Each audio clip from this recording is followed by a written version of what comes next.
If I ran into picks, I was going to throw out Pirates of the Caribbean. I don't know if that would. Stagnetti's Revenge? No. Oh.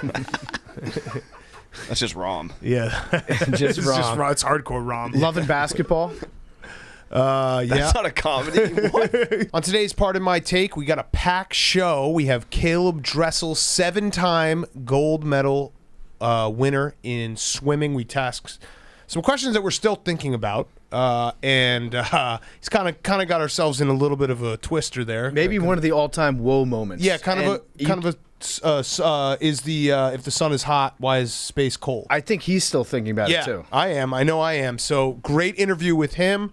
And then we have Pac-Man Jones and special guest Bobby Lang getting ready for Rough and Rowdy 15, which is tonight. So go buy rnr.com. Should be a great event. Also, Chef Donnie, our coworker, is fighting in it, so should be a great card. Billy's basically fighting in it too, as Chef Donnie's. Actually, know what Billy's doing?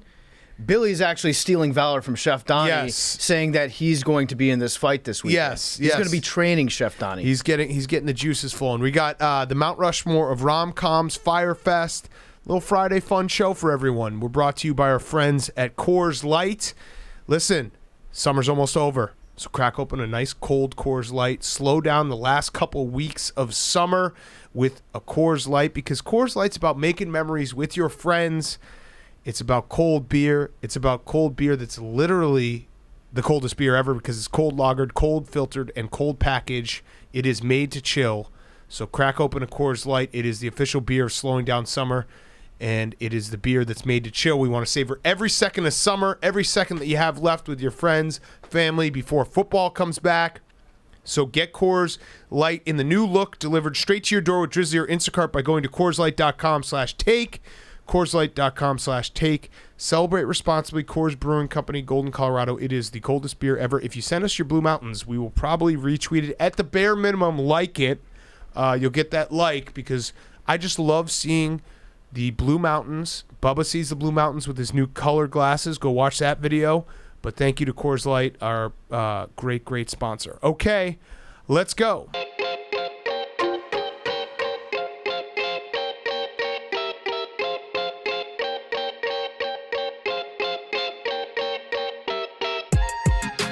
Welcome to Part of My Take, presented by Coors Light, the coldest beer ever created. Get those Blue Mountains now. Today is Friday, August 27th.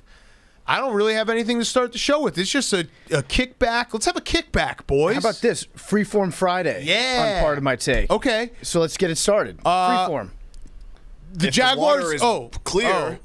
Yeah, well, we're going to get to that with Caeleb Dressel. Freeform. I think the Jaguars already hate Urban Meyer. I think that Trevor Lawrence hates Urban Meyer. Because you know what Urban Meyer is doing? He's doing the old Mike Martz offense. I'm not going to leave anybody in there to protect you. Yep. And Urban Meyer is already thinking about shopping for houses in South Bend. We're going to get our guy Pete Prisco on in a week or so to preview some of the NFL stuff. We also have Warren Sharp as well. But he had a report, or I don't know if it was an article, but he said that Pete Prisco? Pete Prisco. It was an article. He said, I've heard some of the players aren't thrilled with him either, including having a microphone on the field. One of his assistants on the field during practice with a boom mic telling everybody to hydrate and hustle and get to the next period. Listen, we kind of alluded to this when Urban Meyer got hired, but a professional athlete who's getting paid millions of dollars getting yelled at to hydrate and hustle, I feel like there's a better way. Well, so Urban Meyer, you remember taking the tour of the Ohio State facility. Yep. And he actually thinks that he is in the military. Correct. Urban Meyer is cosplaying as a military guy. He's cosplaying as Billy. As Billy. He wishes he was Billy. He has like a poster. No, not even a poster. The walls are painted in the weightlifting facility that just says, train like a United States soldier. Yes. And so he's bringing that mentality. I don't think it's going to work. I think that he's going to be out of the league. This is right now a clip that we're saying that is absolutely going to be used against us in like 2 years when he's won the Super Bowl. But you know what? Put your. I've said it when he got hired. I don't think it's going to work. Hot takes. Also, Teddy Bridgewater. Yes. So wait. I mean, you're going to say it that way? Teddy Bridgewater. I love Teddy. Good for Teddy.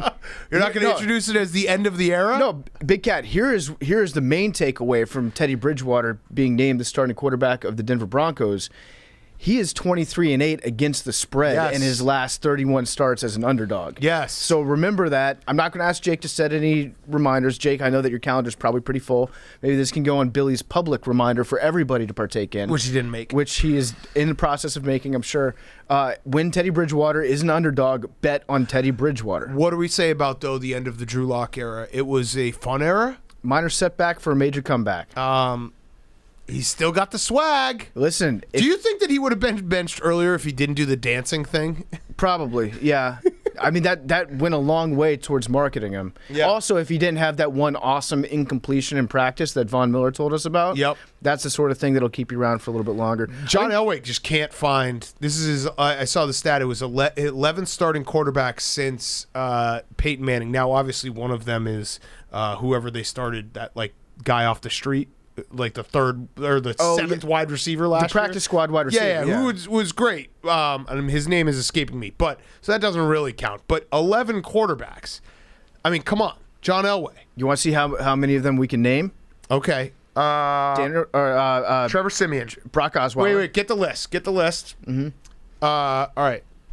Okay, let me Trevor. Brock, Trevor, Drew Lock. I don't know if Teddy Bridgewater would be the. Yeah, that would be the 11th probably. Probably the 11th. Wow. There's just a lot of empty space. Case Keenum. Oh yeah, that's right. He was there for a year. He was the fix for a while. He actually started all 16 games in 2018. Yeah, he was the big fix. Yeah, I don't know. This is bad. Hold on. We got to have at least one other. Blake didn't start, right? No. They won't. They're too much of a cowards to let him play. There's one that you'll be like, I should have known. It would have been solved if it was him. So, Simeon's Northwestern, right? Yep. Trevor Siemian. Fuck. This is gonna fuck me up. Paxton Lynch. Yes. Yep. Fucking hate that guy. Nice guy, because he's now completely out of the league. That's one of those first round picks that doesn't get mentioned enough. I think he got signed somewhere. Maybe. Yeah, he's with somebody. Why can't Josh Rosen work out there? Yeah, the Saskatchewan Roughriders. Oh, there you nice. go. There you Okay. go. Paxton, way to keep it going, even though you cost me all that money in that bowl game. All right, give us the rest. Flacco started 8 games. Brandon Allen 3 games in 2019, and then this past year Jeff Driscoll, Brett Rippin, and then it says Philip Lindsay 1 game, but I don't know if that was some wildcat thing. So. This is Wikipedia. That might have been the start. That might have been the guy who started. Yeah, we should have gotten Jeff Driscoll. Yeah, because he is Blake Bortles' enemy. Yep, and obviously Joe Flacco was a big miss. Yeah, that was a big miss. That's okay though. That rocket arm was just never meant to be in that altitude. Yeah, Kyle Orton. Kyle Orton. No, well, he's not since Peyton Manning. Yeah. But either way, that's Teddy Bridgewater. I think not just because of the stat you just said about Teddy Bridgewater being an underdog, but like this team, the Broncos this year will be a bet on team for me because Teddy Bridgewater is perfect for Vic Fangio's defense, like a quarterback that's not going to make mistakes, not going to lose you the game, let the defense win you the game. I feel like they'll be frisky. I think that if I look at a stat line after the game and it says 148 yards, 1 touchdown, 0 interceptions. Let me take it back. 148 yards, 0 touchdowns, 0 interceptions. That is a Teddy Bridgewater stat line. 14 for 20. Yep, that's a Teddy Bridgewater stat line. He's a perfectly fine quarterback. No, I like Teddy. He's a nice guy. Everywhere he's gone, everyone's loved him. Yeah, absolutely. There that is. Oh, Little League World Series going on. Who's still in it? Hawaii. I watched the Hawaii game last night. Hawaii. Bummed me out so bad to have that pitcher. Oh, that pitcher from North Dakota or South Dakota. Gavin Weir. Incredible. They call him Mini Chris Sale. He's given up 1 hit, I think, or no, 1 run in like the entire summer. 4 no-hitters, right? 4 no-hitters. Incredible. I love like a dominant pitcher. That's what you kind of remember from Little League World Series. But I got Kyle Carter-esque. Yeah, Daniel Monte. I got super bummed out. Monet Davis. Monet Davis. 1-1. Scrub. Team didn't even win. Didn't even win. Don't even get to Big Al. Oh yeah, Big Al didn't even make it to Williamsport. He likes to hit dingers though. The stat that they showed the kid was like favorite actor Dwayne Johnson, and I just got so sad. Yeah, I was like, wow. So he has no idea about the people's elbow. He has no idea what smell what the Rock's cooking. Who calls him I don't even Dwayne know. Johnson? Yeah. I didn't know The Rock is a wrestler. All right, it was a total bummer of a night between that and Laura Rutledge posting Paul Feinbaum's TikTok, and I was about to roast it, and then I had the realization, credit to me for having a little self-awareness, that Billy comes up to us like 4 times a week and is like, here, say a Pokemon guy and then scream. And then it just goes out on the internet, and I never see it again. I have no idea where it is. You know what would actually be Go follow our TikTok. Go follow our TikTok. You know what would be a much better TikTok account than whatever they're trying to do with Paul Feinbaum is just have somebody follow around the TikTok person for Paul Feinbaum and then videotape them while the TikTok person is explaining what dance to do. Yeah. And just watch Paul Feinbaum's brain start to like bubble out of the top of his head trying to Yes. figure out what's going on. Yes. I want to see the behind the scenes of that stuff. Yes. But that picture in the Little League World, what's his name? Gavin Weir. Gavin Weir. What I like about him is he throws junk. Yeah. He's not like... It's bad for your elbow. Yeah, but guess what? Hank, Legends that's live forever. That's loser talk. That's Dude, loser talk right there. he's- My dad wouldn't let me throw No a curveball offense. until I was 13. You probably- so maybe that's why. you would have been in the I'm big just leagues. jealous. Yeah. Listen, he's from South Dakota. If he wins the Little League World Series, he's a legend forever. Yeah, That's true. I think a lot of these kids, they get up there when they're like 13 years old, and they're the ones that grow before everybody. They're almost 6 feet tall. Mm-hmm. They can throw 72 miles an hour, which is the equivalent. I always love the equivalent where it says like this is like trying to hit 115 mile an hour. I'd take it to fastball. the moon. Yeah, listen, you just get contact on that. Yeah. You let the pitch work for you. I would You don't have love- to swing hard. I'd love to fucking just jack home runs off these little kids. But this it's guy, like a dream of mine. This guy throws. I don't know about You that. think Gavin Weir could strike me out? Yes. This Well, guy he could throws strike it- me On out, a but you Little don't League think I'd hit diamond. one to out of the park? Not on a Little League diamond, no. It's like 200 feet. Hank, it's so much easier on a Little League diamond. Dude, that's gas. It's a pop-up, though, Yeah, for me. you just make contact and the ball's going. Reach out. I think that would be a good video. It would be a hilarious video. I don't. That kid throwing 72 It miles has to be an a hour. 12-year-old. Well, here's the Yeah, problem. or I- 13. I think that Gavin Weir would strike us all out because he throws that hook. He's got the 12-6 curveball. But if you go up against one of the guys that's throwing 70 miles an hour, I would absolutely be able to take a lefty. I could go yard off a lefty that's throwing 70 miles an hour. What is it? So what's it adjusted? 115 or something? Something like that. 190? Whatever? They don't really know. 225. All right, fence. 100 coming in, 100 going out. 105 going out. Exit velo. The, spi- the spin It rate would is be a great almost video. non-existent Yeah. on those fastballs. It would be a great video. No movement. I also loved just to shout out all the kids. Every Little League team has that one kid who hasn't grown yet, and he's just like the little spark plug. Second baseman. Second baseman or catcher sometimes. Like, it's just always funny to see that kid. They also showed the clip of the kids in the outfield watching, and it showed them like hanging out and just showing each other the video of a hot girl Yes. on their phone. Yes. That was as pure as it gets. It was. But I think that needed to be left off the broadcast. Oh, that is why? because that's just guys' time. That's guys being dudes. You don't need that's personal time. That's team building and bonding for these kids. That's what it's all about. Hank, would you have fucked her? No comment. I don't know. Would you? Okay, She was probably like 13. No, that was a she was- grown woman. she was an adult. That was a very grown woman. She looked like she was great at whatever job she chose to do. It was a very grown woman. I have an all-time. Guess what team this guy's on now? Oh, okay. You guys might know it, but Lay it on me. I completely spaced on this. Okay. Deshaun Jackson. Oh. I Yeah. mean, he was on the Eagles. Yep. But he got hurt. Yep, that's He's obviously on the his Bucks a entire couple career. years Yep. ago. I feel like I know this. God damn it. He's on the football team for a while. Pinched Jay Gruden's nipple. The Raiders. Oh, this is gonna drive me nuts. I think I researched it the other day. What is it? Did you? I think. I don't remember. Say it. Is it the Rams? Yeah, he's on the Rams. Wow. I didn't know that. Fucking hand up. crazy, I right? did not know that. That is crazy. Yeah, just an update. So to refresh your memory, Emmanuel Sanders, a Bill, Corey Davis, a Jet. Bud Dupree, a Bud Titan. Dupree, a Nelson Titan. Aguilar's on the Patriots, Yep. What the hell? Yeah. according to Madden. You know he is. Yeah. Okay, yeah, I buy it. And then, of course, Deshaun Jackson is a Ram. Something to keep updated on. That is good. That's a good update. Where's Sammy Watkins? Ooh, so I just saw this today. Sammy Watkins is a Panther. Wow. Raven. Raven. Wow. Okay. That one would have shocked me week one. Thank God we've gotten up to speed. That's a classic Ravens signing, too, because for the last 30 years, it feels like the Ravens are like, you just need to get a true wide receiver one for the quarterback, and then the Ravens are going to be a great team. I'll make a list for And you then guys. Sammy Watkins is their true wide receiver Bryant one last year. that they've signed. Yeah, for a while it was, what was it? Well, Hollywood Brown is good, but yeah, Torrey Smith. Yeah. Yeah, true wide receiver one. That's all it takes for the Ravens to be pushed over the top. That was a good one. I did not know Deshaun Jackson was on the Rams. I actually was thinking about this today because Matt Stafford's getting all the love, and I'm on the record saying Matt Stafford's a Hall of Famer. What if he stinks? Yeah, because like everyone is expecting him to take this next step. Like he's finally with a franchise that can support him, and he's got Sean McVay and the defense. But like, what if he just isn't good? Yeah, so I read the article in ESPN that Seth Wickersham did, where it's just profiling Matt Stafford and his new home in LA. I think it just came out today, and I think the entire time Matt Stafford just was not liking Seth Wickersham's questions because all the answers that he gave were like, I don't want to talk to you about that, Seth. And so Seth had to write an article that was basically what he thinks Matt Stafford thinks. Really, all that I took away from the article was he's skinny. And he is looking skinny. Here's my big concern. He signed 2 endorsement deals this offseason. One with Fanatics. That's pretty normal. Mm-hmm. Second, with a yoga apparel company. Uh-oh. So no more wide 9 Matt Stafford, no more fat Stafford.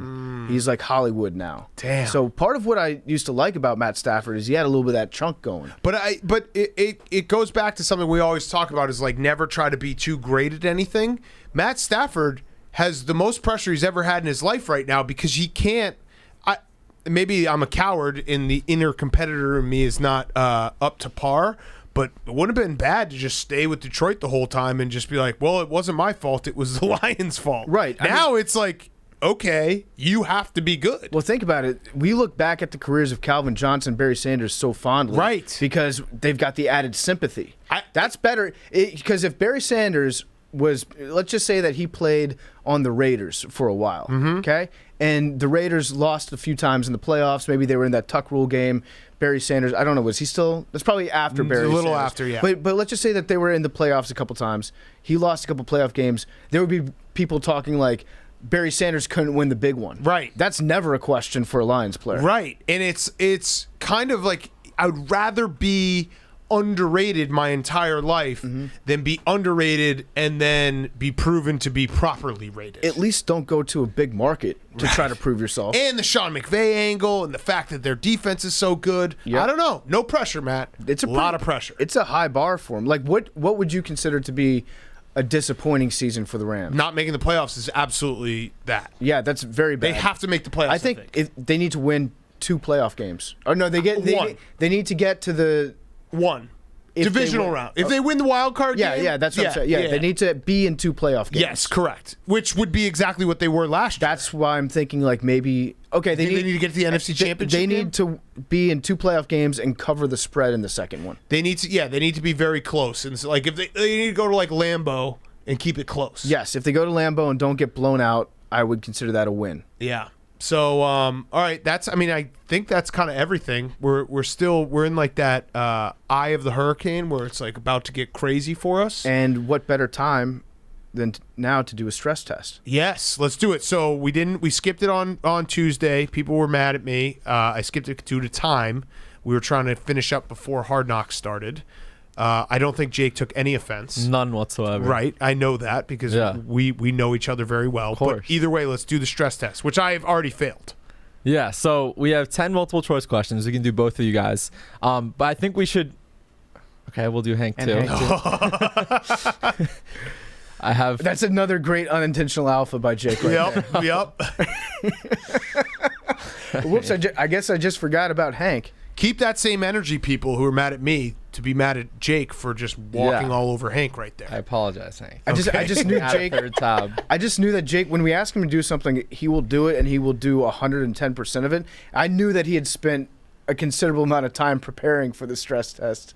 And I'm also interested to see. We were going to do it. Yeah, we were running out of time. I'm interested to see what Jake thinks that a stress test is, because I think when we talked about the stress test, we may have been doing it under the idea of like a John Taffer bar rescue stress test where they see what you can handle.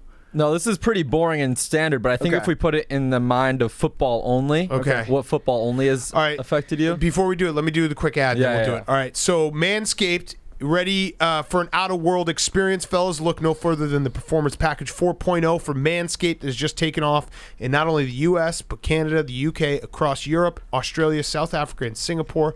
Inside this package, you'll find their Lawnmower 4.0 trimmer, Weed Whacker ear and nose hair trimmer, Crop Preserver ball deodorant, Crop Reviver toner, Performance boxer briefs, and a travel bag to hold your whole solar system.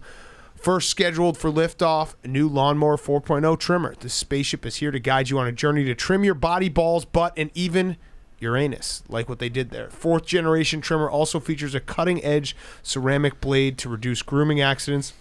Thanks to their advanced skin-safe technology, the Lawnmower 4.0 has a 7,000 RPM motor, a new multi-function on-off switch, can engage a travel lock, and is even waterproof. So, go right now. Get 20% off plus free shipping with the code PMT at Manscaped. Make sure you're looking good, feeling good underneath. That's 20% off plus free shipping with the code PMT at manscaped.com. For a clean trinity and beyond, your space balls will thank you. 20% off plus free shipping with code PMT at manscaped.com. Okay, All right. Jake. So every question has the options never, almost never, sometimes, fairly often, or very often. So Okay. it'll be the same answers every time. So in the last season, Wait, let me write that down. So I Yeah. don't forget. Always. no, it's never, almost never, sometimes, fairly often, very often. I'm going to get tripped up with almost never and sometimes. Sometimes. Okay. That's like Basically, medium rare. what are the medium other rare two? plus 5. to me. Basically 1 to 5. What are the other two? All right, can we just do 1 to 5? Yeah. So 1 is most stressed, 5 is least stressed. Well, One is no, 'cause one is some of them- never. Yeah, 5 one is is- always. very often. Yeah. This is, yeah. All right. 5 is 5 is always. always. Very Got it. often. Got it. Yeah. Got it. In the last season, how often have you been upset because of something that happened unexpectedly? 5. Football only. 5. 5. That's an easy 5. So we're gonna get a score 1 to 40 of how stressed you are at the end of these 10. Okay. So I feel like you guys might have identical tests. Yeah, no, let's just do one test. Yeah, Yeah. all of us Okay. together. We'll right. we'll decide if we have a debate about any of them. Okay. In the last season, how often have you felt that you were unable to control important things in your life? Football only. 4.5. I'm going to say 3. Well, last year was COVID year too, so there was a lot. Oh Yeah, yeah, less no, that's a control. good point. There was a lot out of our control. Last year was like I'm just glad to be here year. 4. Yeah, Four. we can call it a 4. 4. Okay, so fairly often.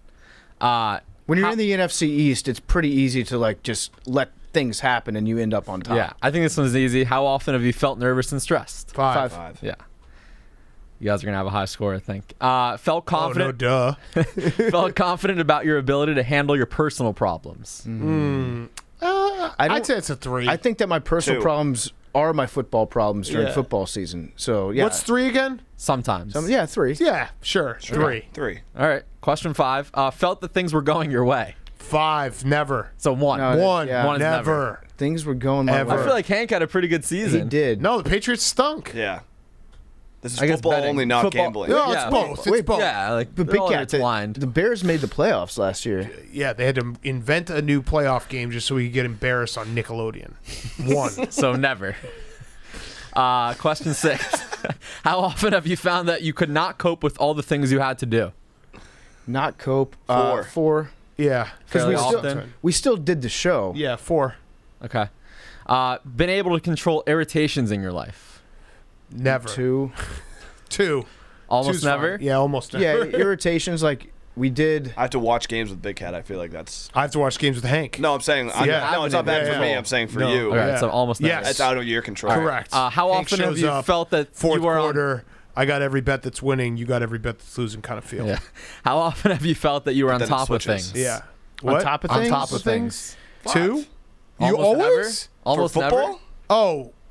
Football only. We're on top of it Yeah, all. football only. On top of things, yeah. Sorry, no, but think about But like wait. everything that goes on. Like, do you think that you're paying attention to like keeping in touch with friends, doing all like No, I'd say but it's like football three. only. Football only. How When well you're sitting did, in there watching Red Zone, right? Say the question again. But how often have you felt that you were on top of things? Football only. No. I think it's a 5. No. Chaos, right? There's 5 is There's always Well, 5 is very often. No, Okay. definitely not very often. Here's Dude, what- when here's there's what the 6 issue is. games You guys always going talk about on- a game that you're like, are you sure that game happened? Yeah, and I'm like, hey, keep an eye on that. And then I'm like, why didn't anyone keep an eye on that? That over's going to die. The afternoon games are where we get really thrown off on this because there are like 2 weeks a year where they give us 6 games, or it feels like all the games they have. So I'm gonna say 3 because I say Sometimes. 2. if it's a Almost normal never. schedule, it's good. If it's one of these fucked up schedules, then it's much more difficult. But I'm thinking, think about just when we get to the witching hour. You're not on top of everything. There's no way if it was any Scott, of us. if it was are. Scott Hansen on the TV. Yeah, 2. I think 2's So almost 2. never? I actually like Siciliano. All right, I feel bad what's shitting 3 on him so again? much. Sometimes. All right, fine. Go 3. All right, sometimes. 2 more. The penultimate question. How often have you been angered because of things that happened that 5. were out of your control? 5. 5. 6. Always. Super Lastly, always. how often have you felt difficulties were piling up so high that you 6. cannot overcome them? 6. Give that one a 6. No, that's probably a 3. That you couldn't Difficulties piling up that you can't overcome. We always Yeah. overcome. in football. We always overcome. I don't know. I feel Because at the end If of you the guys day, have a bad betting day, you come in here, you do the podcast. Yeah, no matter we what. always overcome. that's true. But in the moment when I'm Yeah, I'm but watching the early slate, but you bounce back for the late slate. even one loss, even if I go like 5-1 during one part of the afternoon, Maybe we deviate here because I always bounce back. Get off the mat. Well, you say 1. I never lay down on the You mat. say Oh, 5 and you say 3. I so we'll wallow. Agree at 4. I wallow in my pity. Hey, Yeah, but you eventually get off the mat. Like it's Eventually. Say the question one more time. How often have you felt difficulties were piling up so high that you could not overcome them? You can always overcome PFT. I know. You're not giving yourself enough but credit. sometimes you feel like no, you can't. but you always overcome. Sometimes you feel like you can't. I agree with you about the momentary feeling, but you always show up. You always get back up. You hit you're never down for 10 the 10 count. We'll give it a 3 point. So 3. 3. 3.1415. You don't give yourself enough credit. Yeah. You got resilience. You got grit. All right, you guys out of 40 have a stress score of 31. That's high. Okay, And that's preseason. Yes. What's good? Hey, probably under 20. Okay, not a great. We'll do one baseline. midseason and postseason. Yeah, It's gonna be even more. It's gonna be off the chart. 31 out of 40 Yes. stress score. So preseason. There we go. Yeah, I mean this. So the reason why we started this is because you said that when I said we both said a few months ago that it's harder to watch football than play football. More stressful. Yeah. And that is which is true. It's true. We So- just proved it. Wait. Our So original if, thesis. If you go back and you read through these questions, I'm going to pretend like I'm. Let's just say I'm CeeDee Lamb. Okay, I'm a wide receiver. I play on the Dallas Cowboys. Ask me some of those. Just pick a couple questions at random. All right. Felt that you were unable to control important things in your life. One, yeah, because all these questions they can actually affect. they can control. The change. Yeah. Me as a viewer, I can't. Right. I really can't control. I'm at the whims of the gods. Although I do think Matt Nagy would probably have just as much stress because he can't control anything. that's true. So how often does CeeDee Lamb feel nervous and stressed? I don't think he does because Probably he's not. like, I'm going to go out there and Never? just be really fast and awesome. Yeah. See, this is the thing. Yes. This just They actually control it. It proves that watching football is Yeah. by a factor of 10 more difficult than playing football. We just they are the operator of the roller coaster. We're just along for the ride. Mm-hmm. So we proved our point. Yeah. I There we think you're go. right. Okay. I'd like to see one of them trade positions with us for a weekend. They couldn't do it. Don't think so. They couldn't do it. No. All right, let's get to our interviews. So we got Caeleb Dressel coming up. Awesome interview. We got the best compliment we can ever get after an interview. He said to Peggy, who booked him. Shout out Peggy. Shout out Peggy. That he had so much fun and he's been burnt out from doing interviews, but he could have stayed on with us for an hour. So that's the best compliment we get. Awesome to talk to him, rooting for him. And then we're going to get into Pac-Man Jones and Bobby Lang because Rough and Rowdy 15 is tonight. Before we get to our good friend Caeleb Dressel, I want to talk to you guys about our buddies over at Sling. We love Sling. If you're not slinging yet, you need to get on board. Go to sling.com. You can sign up for your first month starting at $10. If you love watching live sports, but if you're tired of the high prices, time to take control of your TV experience. It's time to get Sling. Sling is a place where your favorite live sports come together for less. With Sling, you can watch pro and college football, stay up to date on your fantasy league, and you can build your perfect channel lineup to follow your favorite conferences. Sling changed my life. Sling, if you're a cord cutter out there, Sling is the way to go because it's easy to set up, it's easy to use, no contracts, starting at just $35 a month. Sign up now and get your first month for just $10. So whatever you're into, it could be football, it could be baseball, it could be basketball, it could be hockey, tennis, soccer, or golf. Sling is where you can find the live sports that you love, all in one place for much, much less. Go to sling.com, sign up now, get your first month starting at just $10. Sling.com, get your first month starting at just $10. And here he is, Caeleb Dressel. Okay, we now welcome on a very special guest. He is a 7-time Olympic gold medalist. You saw him in Tokyo. You're going to see him this weekend if you tune in to CBS. It is this Saturday. So tomorrow when we're airing this, the ISL in Naples, Italy. So it's a professional swimming league in its 3rd season. It is Caeleb Dressel. Caeleb, thank you for joining us. Now, I don't want to minimize all the gold medals that you've won and the incredible accomplishments you've had in the pool, but to kind of break down the fourth wall, fifth wall, I never get that right. We were supposed to interview you yesterday, and we got a message that you were saving someone's life out of a ditch. And we have been sitting here, we haven't moved out of these seats for 24 hours, wondering what actually happened. So we have to start the interview with that. What happened? Okay, so I keep a winch, a tow trap, a tow strap, and a tree strap in my truck in case I need it. And yesterday I was going down the highway right before turning down the road that me and Megan live in, and I passed a guy that had a trailer. It was in one of the like free candy vans, like the creepy white vans, and there's a trailer on the back with a bunch of rocks. And he was stuck. My guy tried to do a U-turn, and he got bogged down. It's been raining a lot here in Florida. So he was stuck. And there was a cop right behind him. This is what I don't understand. There's a cop right behind him who was just sitting there. So I turned around, I pulled up next to him. I was like, hey, do you have chains or a strap? He's like, I got nothing. And the cop behind me is just telling him to move out of the way because he's blocking traffic. So the cop was just sitting there, I guess, getting on to him, doing nothing. So I had my tow strap on me. And I think I actually like hurt my truck because it's a stick shift and it's not really made for pulling. So I was just riding first gear, getting this guy unstuck, and my truck still stinks from the burnt clutch. So I got the guy out. Super nice guy. He's a great guy. I got the guy out, and that's why I had to miss our interview yesterday. So I apologize, but I'm not really sorry. No apology necessary. You left out the part where the ditch was filling up with water. Yeah. And you had to get him out of Acid there. rain. ASAP. Oh, yeah. There was a bunch of gators swimming in. He was stuck. Yeah, it was. I saved his life. I really did. Listen, we've had things pop up on our end, on a guest's end. In the grand scheme of things, when we got the text being like Caeleb is saving someone out of a ditch, we're like, okay, that's actually a very fair reason to reschedule this. Well, also credit to us because we said, you know what? Let him take care of this. Let him save the person's life. We don't need him rushing to us. So we kind of saved that person's life too by giving you permission to miss the interview.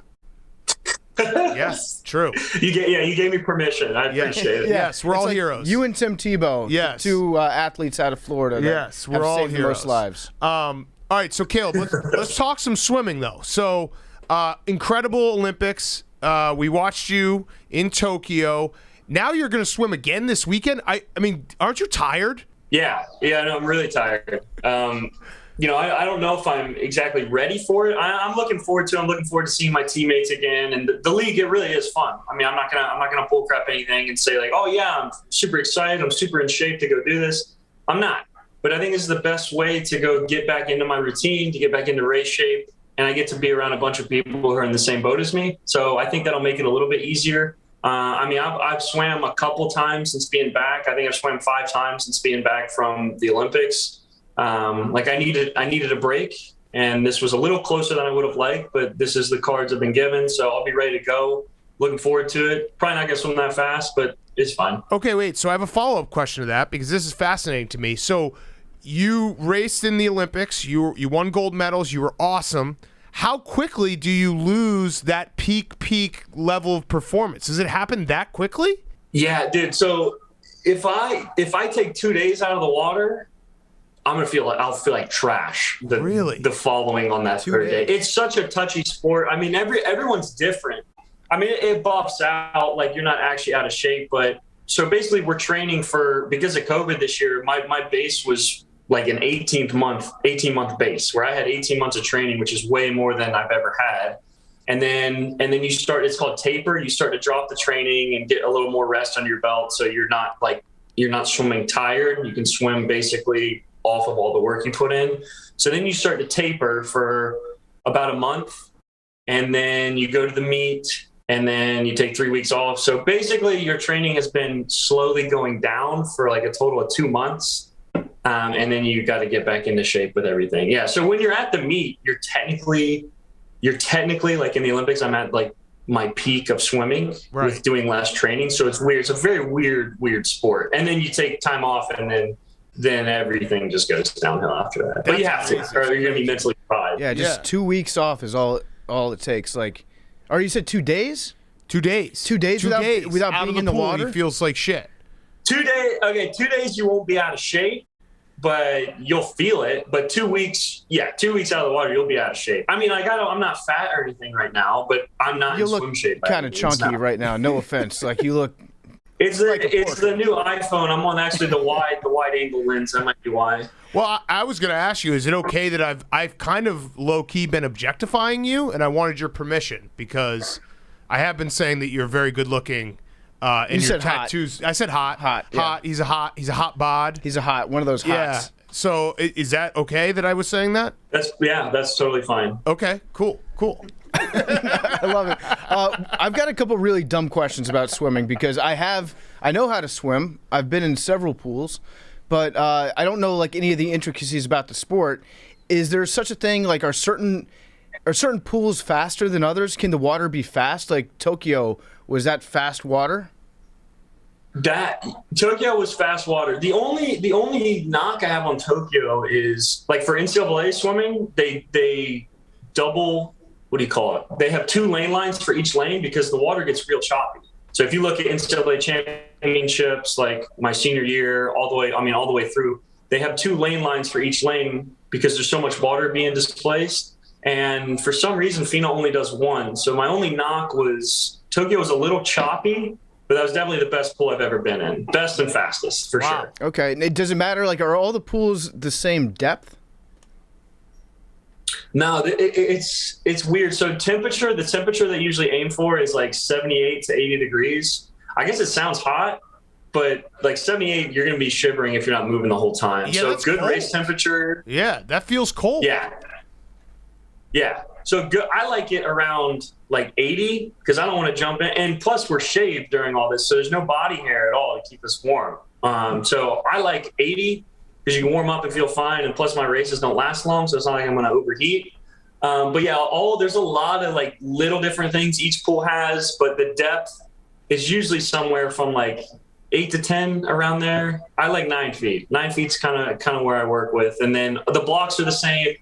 And then sometimes the gutters are different. Like that, I think that's what makes a pool fast is that the gutters displace the water over the edge. So like basically in Tokyo, you could just walk right into the water. You don't have to step up on a ledge or anything. And that helps the water displace over to the side and the pool get less choppy. Got it. Like an infinity pool almost. Yes. Okay. Yeah. Like one of the rooftop pools. Yeah, that's exactly what it's like. That kind of makes sense. So so a pool can be slower if there's more like waves bouncing off the wall and then coming back to the middle, right? And that's why you want to be in one of the middle lanes when you swim. Yeah, and if it's like if a pool's shallow, you can't get under the wave coming off of the walls. And sometimes the water, if the water doesn't have anywhere to go, you're just going to get smacked around in there. As I swim in the ocean. Go ahead. Here's another really dumb question: Is the pool actually blue? Is the water blue, or is the pool blue? No, the water's clear. Everything in Tokyo, everything was what? Yeah, it's water. I'm trying to back you up on this. I don't want to like absolutely bash you right here, but I think the walls are white, the bottom's white, and the water's clear. Did it look blue on TV? Yeah, it always looks blue, right? Did it? I don't remember it. Water always looks blue in the Olympics when you're swimming. Am I the crazy one right? No, Hank's saying no. You see it too. Swimming. Bubba's colorblind, so we can't trust him. But yeah, no. I think the bottom is blue. Yeah, the bottom is blue. No, the bottom's blue. Yeah, the bottom's blue and the walls are blue. So the water's clear. The water's clear. Yeah. Are you colorblind? So I have no idea what I'm talking about. Is basically what's happening. Yeah, I'm looking right now at a picture. It I mean, seems like the bottom and the walls are blue. You spend your entire life in a pool. Have you ever like taken a glass and then dipped it in and then pulled the water out? He's been in the pool. I feel like he. The water's clear. The water's clear, and the lining of the pool was white. I trust What are you Caeleb. talking about? There's There's blue. blue. There's blue. That's the color blue. You can't see it, but it's blue. The bottom is blue. It has to be blue. How is this possible that it's white? It's science, man. I'm so scared. I'm so scared to say anything right now because it's going to be wrong. Yeah. It's white. It's white and clear. It's white and clear. Well, how come it looks blue? It looks blue. It looks really blue. Is that like saying the sky is clear, but when you look up because of like bullshit like sun refraction and stuff, okay? The sky is blue? I got a little bit. I got a little bit of a better picture. I think it's like a very light blue, but then the lines are blue, so maybe that's why it looks blue. What lines are blue? The lines on the lanes. Oh, the actual ropes. On the bottom of the pool. The lines. Oh, the tee? Yeah. No, the tees were okay. The tee. This is a hill. This is a hill I'm dying on right now. The tees were definitely black. Black. Mm-hmm. Those tees were definitely black. Yeah. All right. Yeah, it looks blue. It definitely looks blue. All right. So, I mean, now I'm confused. Blue. Do you pee in the pool? How quickly after you get into the pool do you pee? Let me rephrase that. Now, I saw what Ryan Logs got asked this question years ago, and he got put on a burner, so I can't answer that one. I got to learn from him. That means you do. That's you saying you do. Yeah, that's like, it's a HIPAA violation to ask me if I pissed the pool.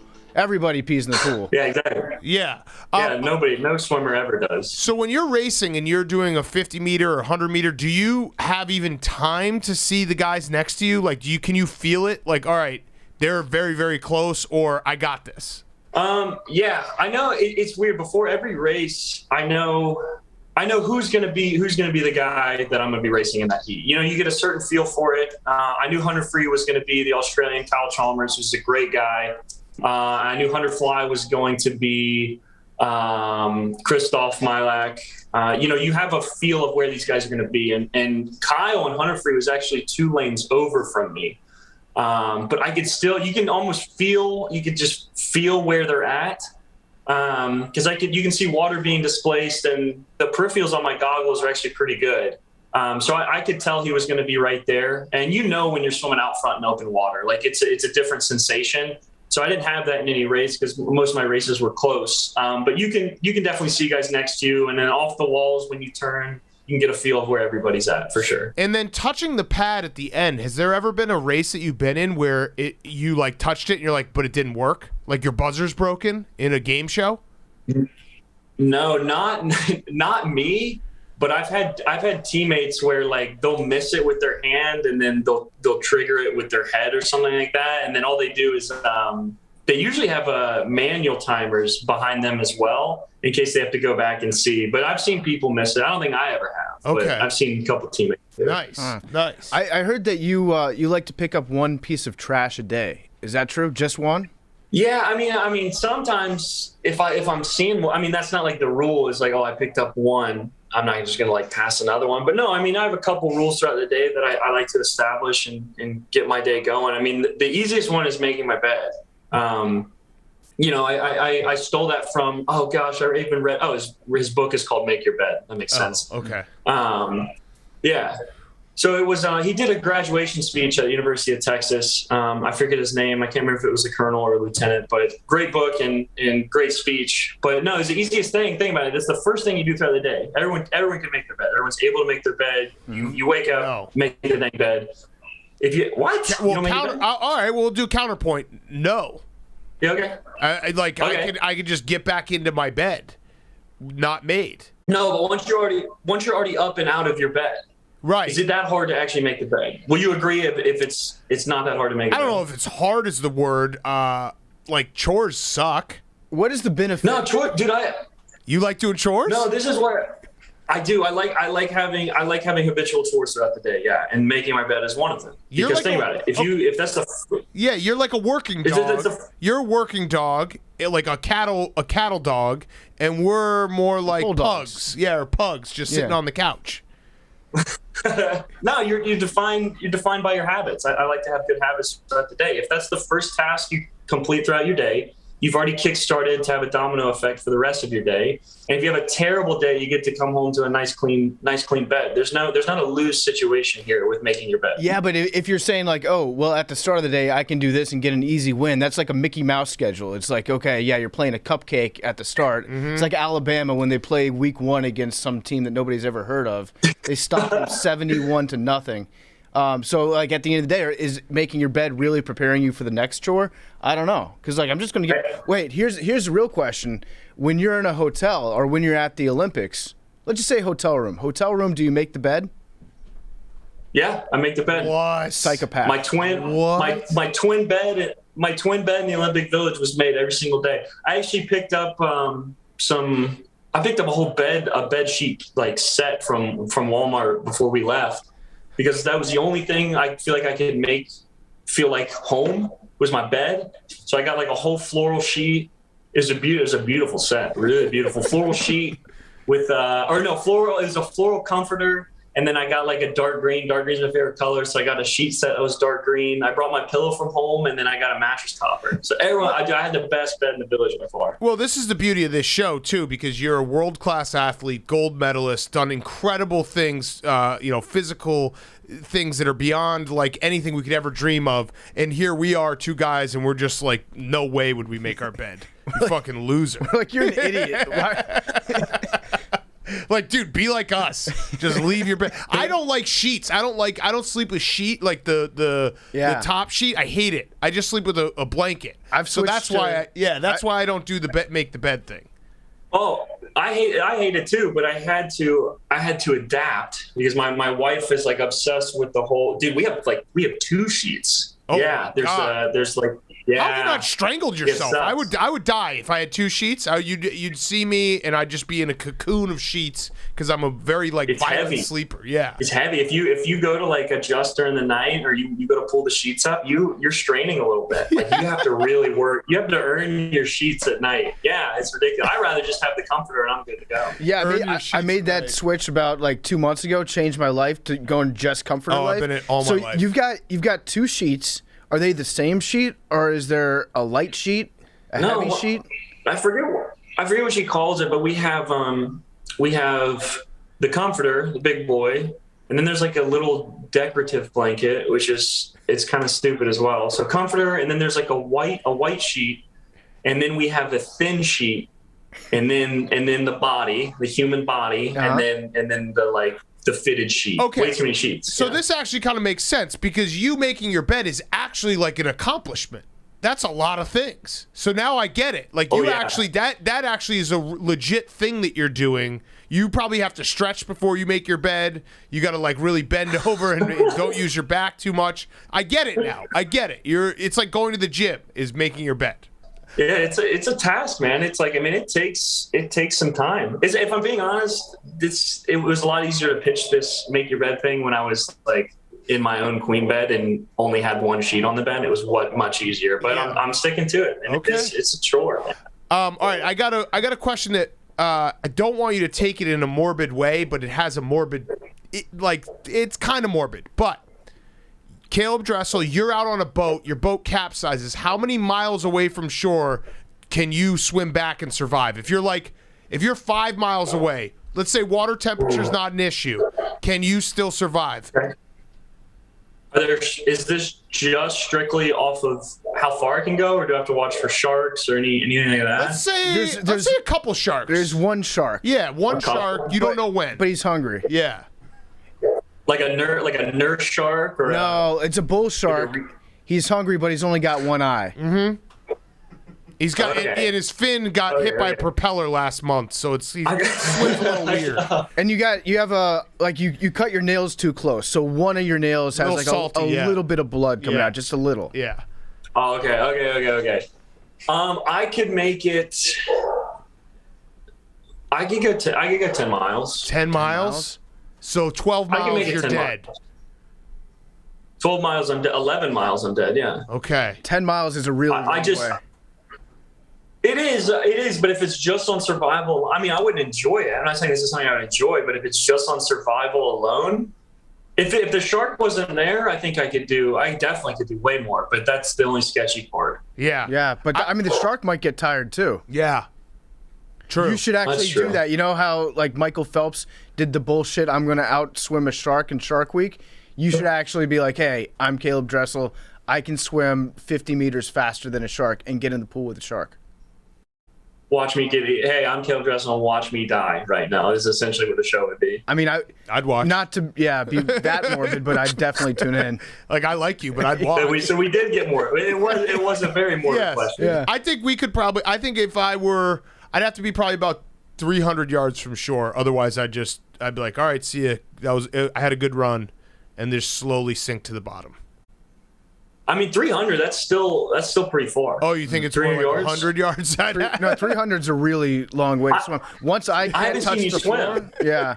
I'm a good swimmer. If I can't feel the bottom of the sea, I'm like, well, I'm dead. That's fine. All right, so next question. How long can you hold your breath?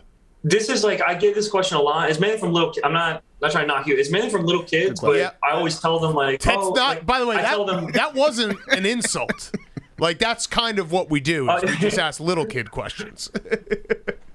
So normally what I tell them is like, oh, not that long, because I don't want to say a number, and then they come back and they try to do it. And I'm like, I have little kids passing out because they're trying to hold their breath as long as me. I promise I won't try to do whatever number you say. I will. So listen to this. So I read this book. Have you heard of a guy called Wim Hof? Yes. The breathing techniques. He goes in like cold water and shit. So listen, I went through a phase where I tried it out, and I mean, I loved it. And I did his technique one day. I was about to fall asleep. I was like, I did the whole technique. I was like, like, I'm just going to try hold my breath. Dude, I made it 5 minutes and 6 seconds. What? Yeah. And the scariest part is I felt fine. And I was like, dude, I need to take a breath. 5 minutes. Yeah. Oh, so 5 minutes, 6 seconds is my record. And but I was like, you just quit because you were bored, not because you were done holding your breath. Honestly, the worst part wasn't my heart rate or that I needed to breathe. There was so much air in my lungs that my throat started to hurt from like kinking it off. So that was the worst part, was my throat hurt. That's insane. Holy shit, that is actually man. Crazy. Yeah. So you feel like a superhuman? Do you feel like a superhuman? I scared myself doing that for sure. Yeah, because I was like, that was not normal. I remember looking at the clock at 3 minutes and I'm feeling fine. I was like, well, I'll go a little longer. And I looked again, it was 5 minutes. I was like, I got to stop. Yeah. Damn. So that one scared me. When you swim the 50 meters, you don't take a breath, right, the entire time? That's easy for you. Well, no, it's a lot different when you're laying in your bed and then when you're, exerting every muscle in your body, going all out for a length of the pool. So I'm out of breath after the 50. I wouldn't say it's hard. I mean, I can make it a couple more meters, but you're definitely you're gassed after the 50 for sure. Well, since you are an Olympic swimmer, I think we have to ask you a question about your diet and how many calories you get to eat during a day. I'm sure you've never been asked that question before, but just like, can you tell us how awesome it is to eat all that food and give me an example of like, on a heavy day of training, what are you allowed to eat? Yeah, I mean, I know I can get away. If I'm being honest, I can eat anything I want, but I don't do that. The way I view it in high school, I did that. I ate terrible in high school, but I'm at the age now to where what I put in my body is what I'm going to get out. You're not going to put lawnmower fuel in a race car. What I'm putting in is what I need to get out from my body. So I try to eat. Morning is going to be heavy carbs, fuel me throughout the day. Lunch, about half protein, half carbs. And then dinner is going to be primarily protein. So I stick to that basic schedule. And then throughout there, the cleanest proteins I can get, cleanest carbs I can get. So the morning's going to be a lot of fruit, bagels, stuff like that. I eat a lot. That's the only hard part is some days I call it, I just need some dirt. So some days I got to go to Five Guys. Some days I gotta crush a box of Reese's. Like some days I need that. Like I think that's actually the best fit for me. Like my body lets me know when I need calories, because you'll finish a whole meal and you're just sitting there and it feels like you haven't eaten anything. So it's annoying because I have to eat for two. Like I like when I go out to dinners with Megan, like I have to order 2 meals. When she cooks, it's basically like cooking for a family. So it is annoying. Like, I like to eat, but I wish it could just be normal quantities. But I do eat healthy. I take a lot of pride in that, knowing that I'm not just fueling my body with trash. And then a bunch of supplements. So this is where we actually are kind of the same, but much like you could have gone, you went 5 minutes without breathing. I can eat a full meal, feel full, and keep eating. So I do feel full, but then I just power through that feeling of, hey, you're good, and just keep on eating. That's the genius that we do. Yeah. Yeah, you're just fueling your body even more. And we're all athletes here. You don't want to give your body something it doesn't need, I'm the guy at the pump who doesn't realize that there's no restrictor and he's just gas flowing out of his car because he's over full. You know what you should do? You should psych out like the next generation of swimmers, like your future competition, and you should post on Instagram like twice a week, like, all right, cheat day, and have just a picture of like 7 giant pizzas and tell everybody that's what you eat. Then people will copy your diet. Mm-hmm. They'll get really slow. Mm-hmm. You'll continue your reign as a champion. Well, I do have cheat days. Like someday, yes, mainly throughout the week, it's going to be a lot of seafood, a lot of salmon, a lot of chicken. But then some days, dude, I need a cheeseburger. That's my only option in that moment. Some days I need Five Guys. Sometimes I need a milkshake from Culver's. Like, it's very obvious when I need it. Like, yeah. I'll get home and I know immediately on the way home, I'm like, this is what I need. I need the dirt. But your cheat day is like what I do when I take the stairs to my apartment one time. Yeah. And I'm like, I've earned this. Lunch. Yeah, Five Guys for lunch. I'm saying totally like normal. I'm saying like 4 pizzas, 3 milkshakes, have just like a giant bowl of frosted mini wheats for health in the picture. And then everybody behind you will start to like copy your diet because it's like, oh, I want to swim as fast as Caeleb. And next thing you know, it's like all your competition is fat at that point. So good just for you. Just an idea. Yeah, just an idea. That's actually, it's really not a bad idea. Just weed them out. That's a great idea. Yeah. All right, I have my last question. So you can watch Caeleb this weekend, Saturday on CBS, the ISL from Naples, Italy. He's about to hop on a flight. So I saw, you had some good comments about the mental toll that the Tokyo Olympics took and how taxing it was. Now, like, kind of a serious question, but can you maybe put into words what we as viewers don't really understand about this level of athleticism and this level of sport that we kind of take for granted, and when we criticize or we do the hot takes, we're not really understanding the mental toll that goes into everything to win 7 gold medals? Yeah, I mean, when people are turning on the TV to watch the Olympics, I want to put on a good show. I want to swim fast. I want to represent my country the best I can. When someone's watching their TV, that's what they want to watch. They want to see something exciting. So I don't expect everyone to understand the complete opposite side of everything. If someone doesn't want to buy into that, that's fine. If they want to turn on their TV and watch me swim, turn it off. Great. So I don't expect everyone to understand the ins and outs of this sport, how I work and operate, because I don't think it's fair. Not everyone wants to deal with that. But since you asked, there is a whole separate side of the sport that when the cameras are off, I mean, it's brutal. If I've said in interviews before, I mean, I love competing, I really do, but that week of, if it's a World Championships or an Olympic Games, I mean, it's brutal. It's absolutely brutal. You're putting your body through some of the most demanding physical tasks that you can ask for, back-to-back swims. On top of that, you're not in your own room, your own bed, your own diet. You've been eating the same athlete dining food for a month, which was great, but you eat anywhere for a month, you're going to be sick of it. And then the mental side of having to answer media questions, having to understand that this guy wants to beat you as bad as you want to beat him, that no race is a given. Right after the race, I get done swimming, you have to walk through the media zone for 15 minutes. So you can't even go down right away. So you're out of breath, huffing and puffing, trying to answer. I mean, you saw the interview questions where you can't even understand the swimmers because you're just sitting there trying to catch your breath. Not being able to sleep at night, just the nerves are up and running. When I get nervous, I don't eat. Some people are the opposite and they overeat. So there's a lot, but I'm not going to go and tell everyone this. If they want to watch me perform and they find it exciting when I swim fast, I'll do that. I love putting on a show, but there's definitely a flip side. I mean, this whole year, more so than any year, I mean, I've been lifting in my strength coach's garage for a year and a half. Our weight room at University of Florida hasn't been open.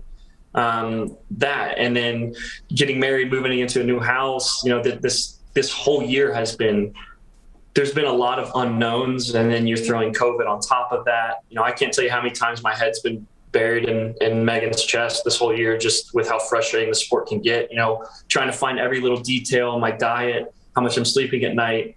I'm not fun every day to be around in practice. My goal is not to have a good time when I'm there. It's to get better. And if you're my teammate and you're not expecting that as well from yourself, then I'm not going to be fun to be around. I'm there to get better. I'm not there to have a good time. Now, most of the time I'm enjoying myself. So how invested I am in practice, and then making sure I'm taking the right supplements, making sure I'm recovering with acupuncture, massage. I mean, every little detail that hones into one moment, 1 week of your life for a meet that goes on every 4 years. Yeah, it'll get your heart rate up, and it'll make you shake a little bit. It's a great answer, and it's kind of what I was looking for, because I'm count me as part of I turn on swimming once every 4 years and don't understand what goes into it. And we're just like screaming at our TV, swim faster. Yeah, right. That's as much. Or you're hot, Caeleb. You look really hot. And then, no, and that's fine. Like, I'm not expecting everyone to know my life story. I'm not expecting them to know the hardships that go through it. That's what I get to experience. That's where I get to learn about myself. That's why I'm still in the sport, is I enjoy the challenges. The valleys and the mountaintops, all of them come together to where you can learn a lot about yourself and you can find things to move forward in the sport. That's for me. That's why it doesn't matter if there's not a camera on me at all times, so people understand, like, oh, that's why he didn't go a world record in this event or whatever. I'm not expecting him. If you want to turn on your TV, watch me swim a couple laps and turn it off, I'm fine with that. Yeah, and all that stuff that you mentioned that we don't get to see, like, being in isolation, having to work out in your strength coach's garage, putting your body through hell for, weeks and weeks at a time when you get ready for a competition. None of that sounds as bad to me as making your bed every morning. So yes. you deserve all the You do put yourself through hell. Yes. Yeah, I mean, I'm still enjoying the sport, though. Like I said, I'm doing it for the challenges. The sport has taught me a lot about myself. I'm capable of more than I think. I think everybody is. That's my biggest thing in the sport. If I can pitch that to someone, they're capable of something great. It's probably not in the pool. I don't want everyone to be swimmers. That would be so boring, and I think that would suck for the world population. I think we're greater. We're capable of something greater than we think, and swimming has certainly taught me that. I love it. Oh, last real quick. We have a guy who's on the show. He's not here today. He's like, kind of his hobby is stolen valor, and he was talking about possibly getting the Olympic rings tattoo, even though he's never been to the Olympics. Would you, if you saw him with the Olympic rings tattoo, would you say, like, hey, would you compete in?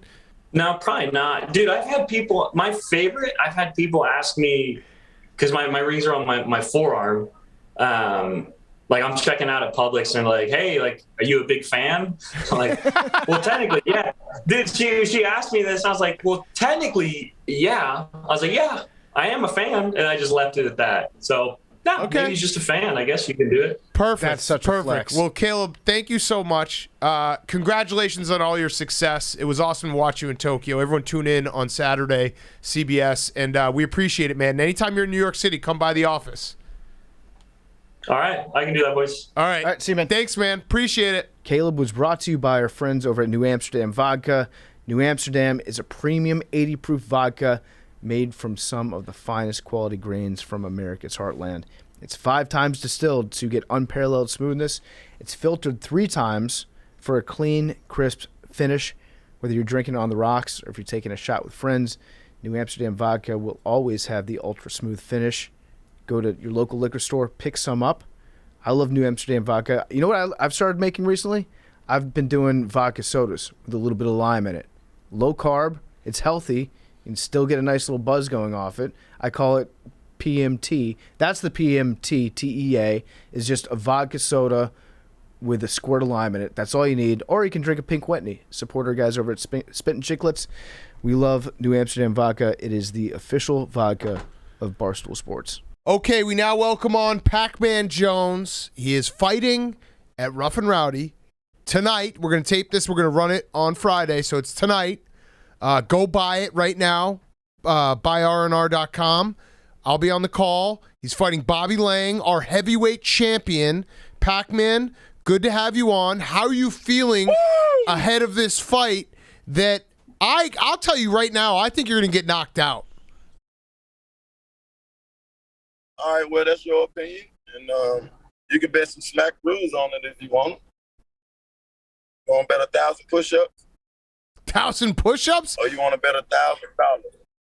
All right, I'll 1,000 bet. push-ups or $1,000? I'll bet you $1,000. So just, I mean, now I gotta make sure that the Penn people don't get mad at me that I'm just throwing this bet out there. But I think this is like one of those scenarios where it's college game day and you're Kirk Herbstreit. I don't think you're allowed. I'm not allowed to. Say, I'm not allowed to. I'll bet you $1,000 of Big Cat's money.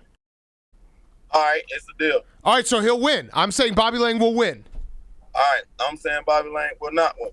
Okay, so bring your cash Friday night. I have. Yeah, you bring your cash Friday night. And so tell me why you think you're going to win. I know you played in the NFL, that little why league. You think Bobby Lang going to win? Because I've seen him fight. He's a good fighter. He throws bombs. And have you ever seen me fight? No. Well, right, so no, that video, yeah. Yeah, the airport. Yeah, y'all seen a video of me in the airport with $200,000 in my book bag with my whole family when I really didn't want to fight. Yeah. Although, an airport is actually like the safest place in the world to fight because there's, all the TSA that goes into it. You know that nobody has a weapon on them. Well, I was fighting TSA. Yeah, that's a good point. That's a good point. They have all the weapons that they've confiscated. Yes. Yeah. So tell us, how has training gone? Like, I mean, I know you're obviously an incredible athlete, played in the NFL for a very long time, but boxing is different. Have you, in your training, have you noticed how hard it is? Do you have any boxing in your background, anything like that? The training was very hard. I got a lot of respect for anybody who's trying to be a boxer. Getting up, running 3-4 miles a day, core. Doing workouts that you don't get to stop for 20 minutes. The respect level for the boxers are out the roof. Not saying nothing against the brotherhood that I have with my football brothers, but the boxing shape is a lot different.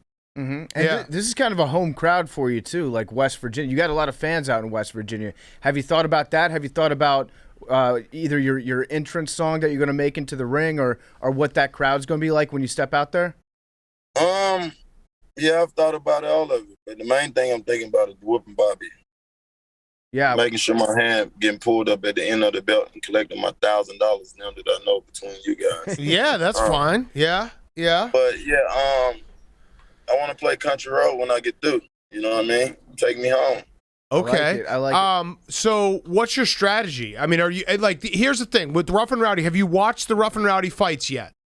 I've watched the fights. Okay. Nobody used the jab in Rough and Rowdy. Yeah, no, it's chaos. 3 1-minute rounds is true chaos. So what's your counter to that chaos? Because you can train all you want, but once you get in there, if your opponent decides they're just going to start throwing bombs and you're going to throw them back, all the training goes out the window. Well, that depends on how smart you are and how dumb you are. And I'm a professional, so I'm going to pick and choose my shots. And like I told you, Bobby is a bull, and I'm going to be the bull master. Okay, so you're gonna do a little Olay defense. Let him run by, let him tire himself out. When was the last time, though, you got punched in your face? Probably about 4 days ago when I was sparring. Okay. How are you taking it? I'm eating them. Yeah. Yeah? How? Okay. How? Yeah, I know y'all keep saying how tough Bobby is and all this. Anybody who get in there is tough, man. So, like, that shit is out the window. Like, everybody's tough. Have you got hit yet? Have you seen Bobby get hit with a good shot yet? I don't know if you fucking been there every 5 fucking fight. He got hit the one time against the kid who had the knee messed up and almost fucking got knocked out of there in the 3rd round. Besides that, he haven't been fucking hit. I do agree with you that anyone who steps into Rough and Rowdy is like gets my immediate respect because all them guys should get the respect if they got the nerve to jump in there. Yeah. Like so this ain't for everybody. So are you let me ask this. So Bobby Lang has the heavyweight championship. If you win this, are you going to keep fighting at Rough and Rowdy? Are you going to defend your title? I love Rough and Rowdy. I think this is going to be my platform. Win or if they try to sneak it up out of me and not win. But I'm going to win the fight. But this is my first fight, man. I got a lot to learn. I got a lot to be to show y'all. So it's gonna be fun. So if you asking me, will this be my one and last fight? The answer is no. Okay. I've seen a lot of Bobby Lang fights, and I think that there is something to the fact that he comes out hard. He charges hard at the beginning. Like you said, he's a bull. You're the bullfighter. By the time he's gotten to round 3, I think if you have better cardio than him, I think you definitely have the advantage the longer the fight goes. So is that how are you planning on being a bullfighter with a guy like Bobby Lang? I'm gonna beat Bobby ass from the time the bell ring to the time the bell end, bro. Okay. Period. Point blank. I'm ready. And if you win this fight, I know that you called out Ocho Cinco a while back. It seemed like he was ducking you a little bit. Are you going to call him out again? I'm happy he was ducking me on that fight because I wasn't ready then. My hands were nowhere near the speed they are now. My feet is 10 times better. I'm gonna let my team figure that out, but I'm ready. Hey, Bobby. So, Adam, what's up, my man? We got Bobby here. Hey, hold on. Congratulations on the win first, man. Thank you. I appreciate that. We need bad blood. Don't say congratulations. Right. Bobby Lang did just get married last week, though. Congrats, Bobby. Yeah. The bad blood is what it is. When that bell ring, I'm going to whip his ass. Yeah, so Bobby, so the one thing that I really want to address is Pac-Man just said that you've never been hit. He's like, you've never been hit. You've never been tested. He's basically calling you a pussy right now that, like, you've gone in and beaten the inferior opponents. What are you going to do? Well, first of all, I'd like to point out, I fought Travis Terman, who weighed 270 pounds, and I got fucking blasted by his right hook in the first round. I fucking ate it. So to say I've never been hit, clearly you haven't been watching. That was the previous heavyweight champ. The guy in the boots. The guy in the boots that you referenced. Yeah.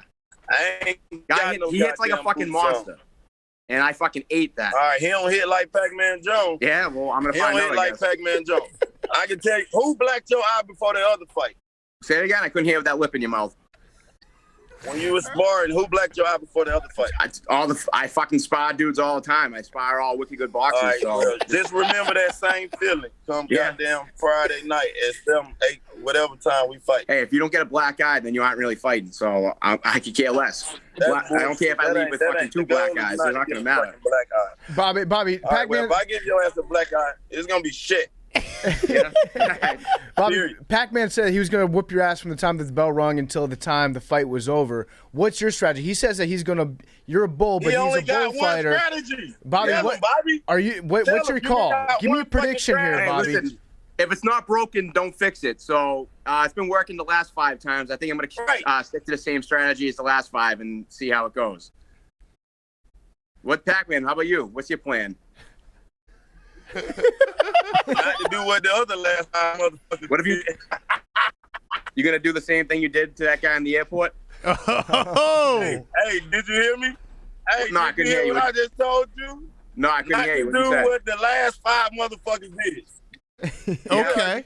Well, Pac-Man. I said. Hold on, can you hear me though? Yes. Hold on. Yes. Finish my fucking statement. Can you hear me, Bobby? Yeah, I can hear you now. I won't do what the last 5 motherfuckers did. I can promise you that. What, lose? Yeah.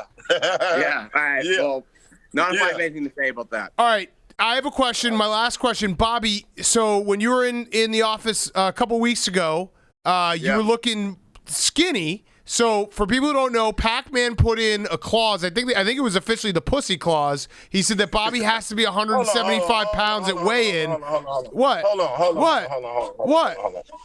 Who is this? What's your name again? Big Cat. Bobby, before you hopped on, I bet Pac-Man $1,000 you'd win. Hold on. Okay. Did you really? All that pussy shit, keep that to yourself. Before you don't make it to get the call to fight now. All the pussy claws and all that shit, you keep that to yourself and to your girlfriends. But when you talking to grown men, keep that pussy shit to yourself. Okay. You might have to hire me as a full-time bodyguard. Nobody, no pussy, no bitches. So keep that to yourself, because I'm really about what I'm talking about. Do you understand what I'm saying? Yeah, listen. What the fuck do you have to say? I'm trying to sell fights, Pac-Man, and you're sitting here being like, I'm gonna try my best. When you sell your fights, nigga, you better talk with respect, or you won't be hosting this motherfucker come tomorrow. Okay, all right. So there's a clause in there I won't say what it is. I won't say.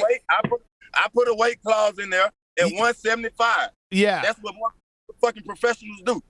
Now go ahead and say what the fuck. All right, so how much do you weigh right now, Pac-Man? Right now I weigh 177. And how much do you weigh, Bobby? Just got on the scale, 176.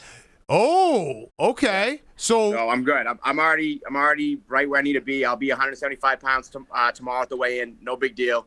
I listen. I agreed to 175. I know you guys are shitting on Pac-Man for it. All right. I agreed so to all that other shit don't even matter. If he agreed to it, he knew what he was getting himself into. Exactly. That's what I'm saying. I agreed to 175. It's all good. I get no hard feelings about it. Do you think 175? It is what it is. Do you think Pac-Man was a little scared when he put that clause in?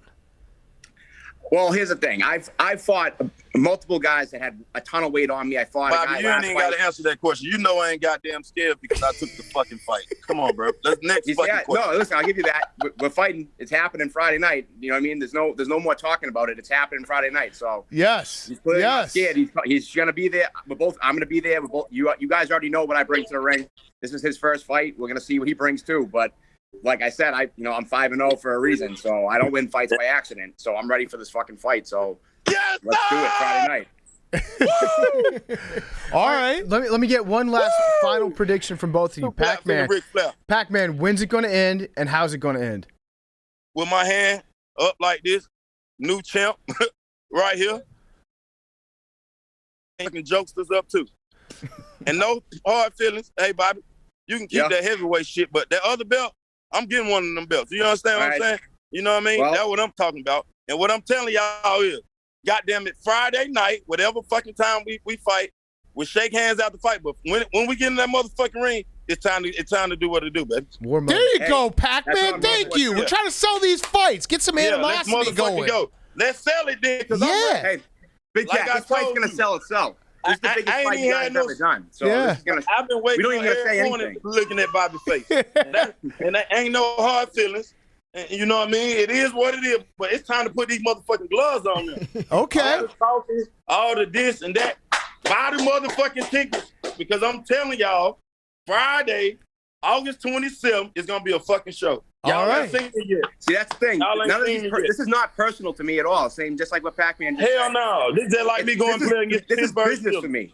This is a fucking business trip. That's all it is to me. Fucking business. I come down there to win fights. I don't care who I'm fighting.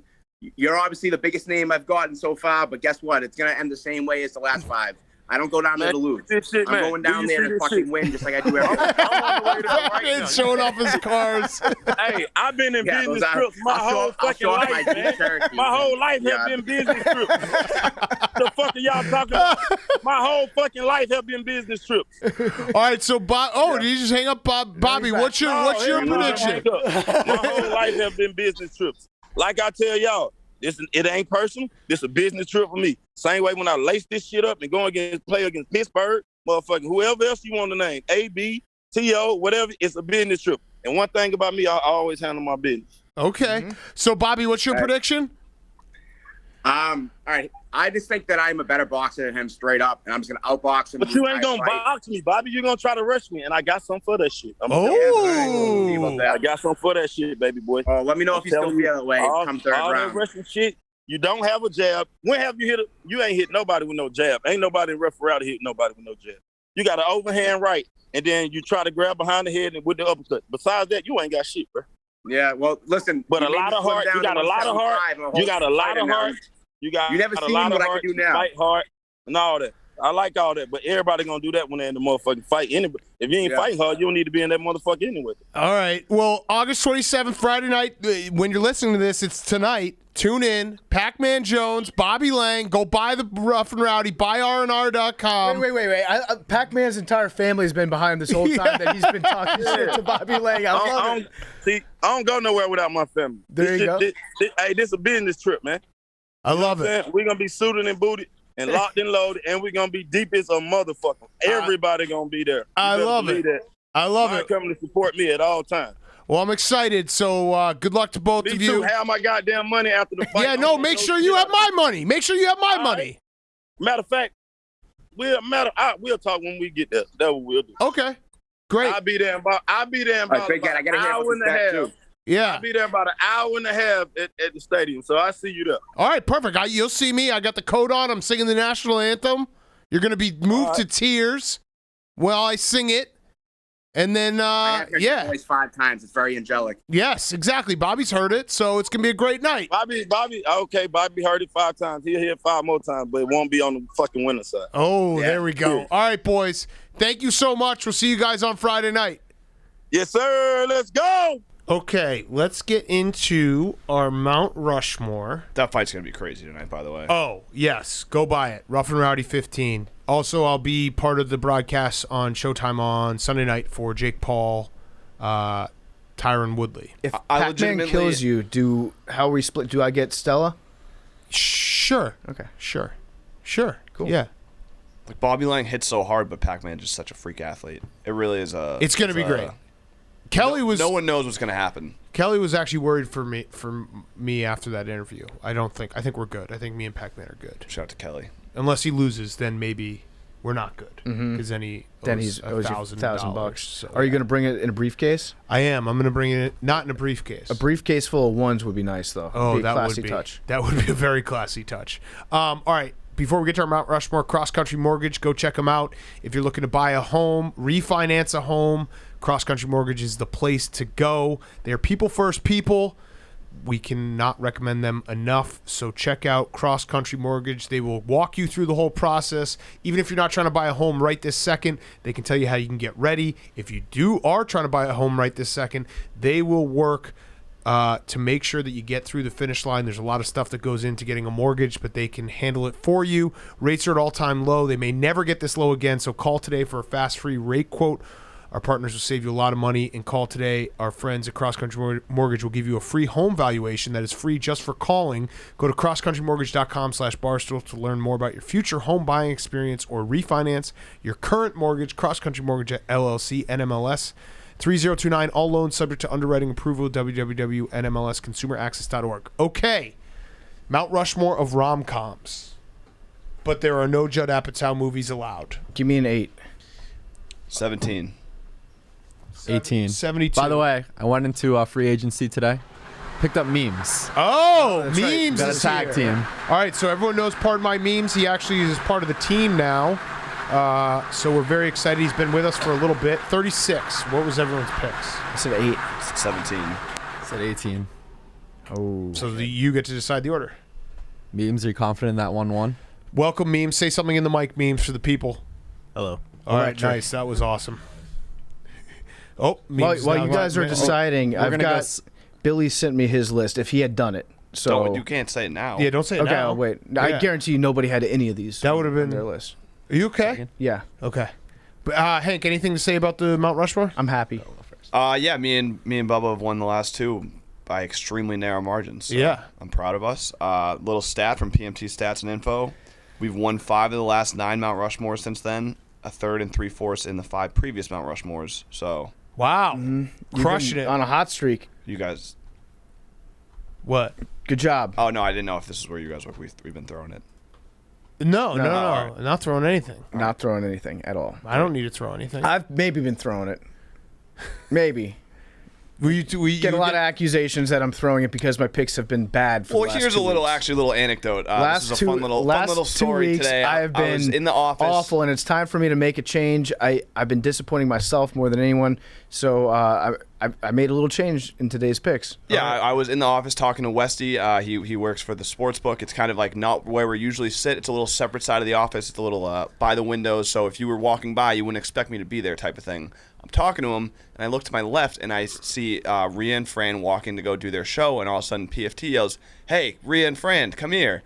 And then I looked to my left, and they were huddling in. PFT was like, "I've done interesting. It was one of those things where the conversation happened. I saw it all happen, and then PFT after realized I was standing right there after he asked them for help. But you have no idea what we talked about. It could have been anything. Right. We should also have it on the record that PFT didn't want to have voting this year, so you don't make fun of him if he has bad votes. No, I thought that it was something that we should have discussed at the start of the year, whether or not to have voting, because we didn't used to have voting. Well, but what? Yeah. Listen, No, we've always had voting. I've always had voting.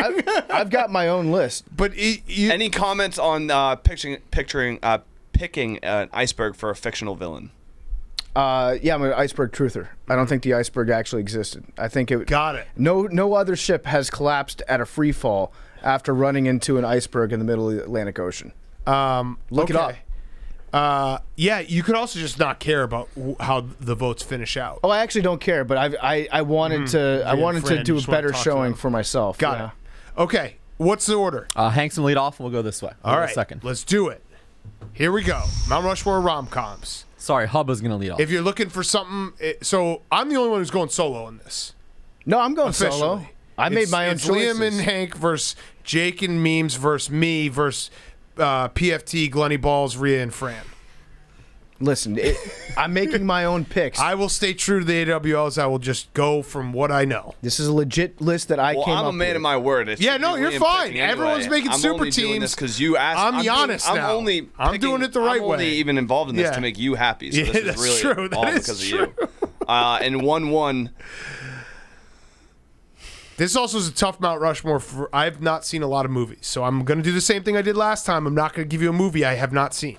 Crazy Stupid Love. There we Good go. pick. I don't think I've seen that. I had that on my list. It's a great movie. Obviously in with it? rom-coms, Steve Ryan Carell, Gosling. Steve Carell, Ryan Gosling, Emma Stone, I was going to It's say. Julianne good. I Moore, actually love rom-coms, so I'm going to Marissa watch it. Tomei, Kevin Bacon. I have an older sister, obviously, like, have dated girls in the past. Usually rom-coms are something that they get thrown on, you watch begrudgingly. This is one of those movies that's an actual good movie that I watch on my own and enjoy. Okay, great. Great pick.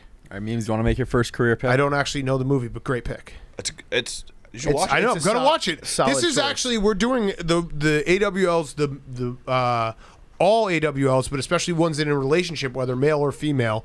There's nothing better than popping in a rom-com for a little date night. It's the best. Okay, Memes.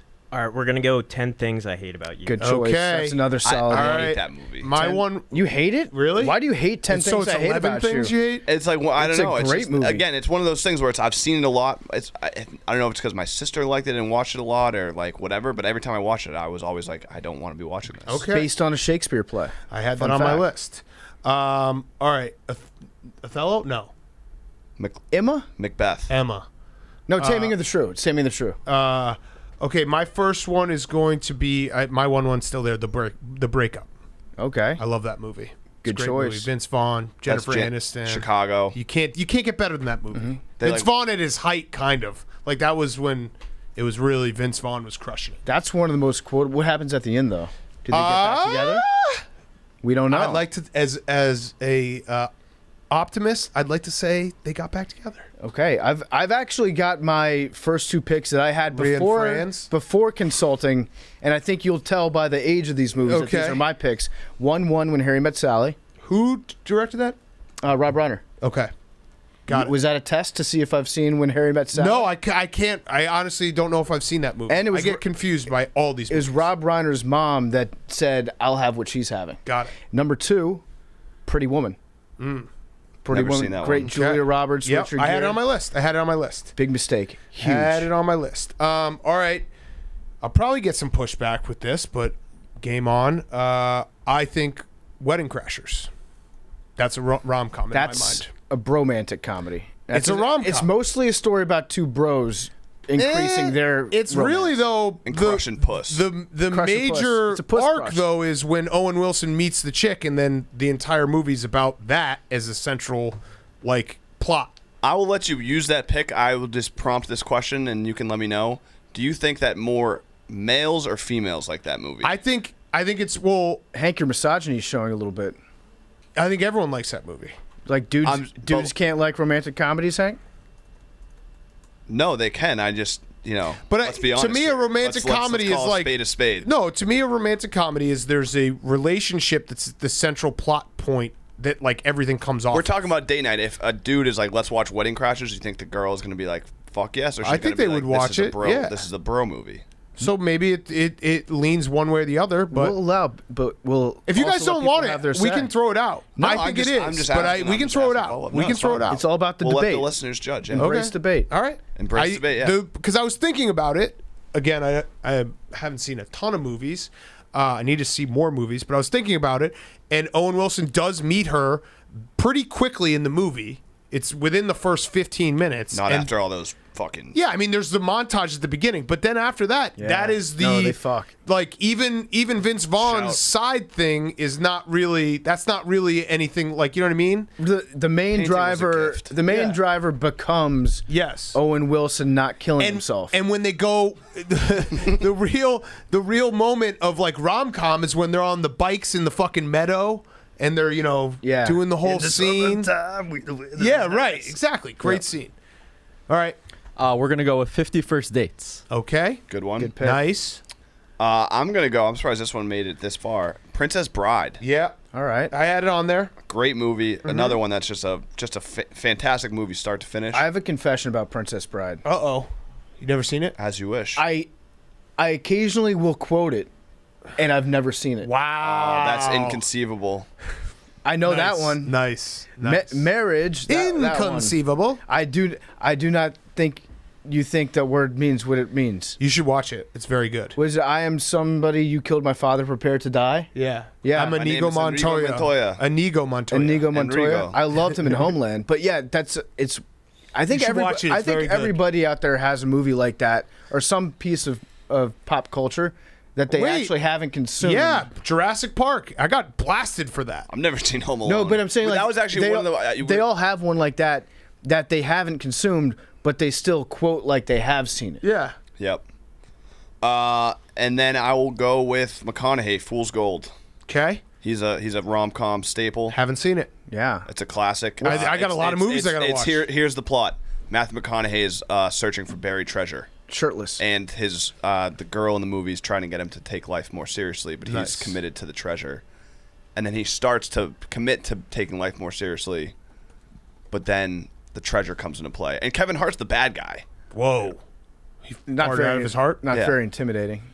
Oh, it is. Okay. Extremely intimidating. Jake, memes? We are a sports podcast, so we're going to go with Fever Pitch. Okay. Yeah, that's a good one. Okay. Although I think I personally like that movie a lot, and I would have always been like, that's a great movie. And then as I'm starting to work in Barstool and become more of an adult, I've learned that people hate it.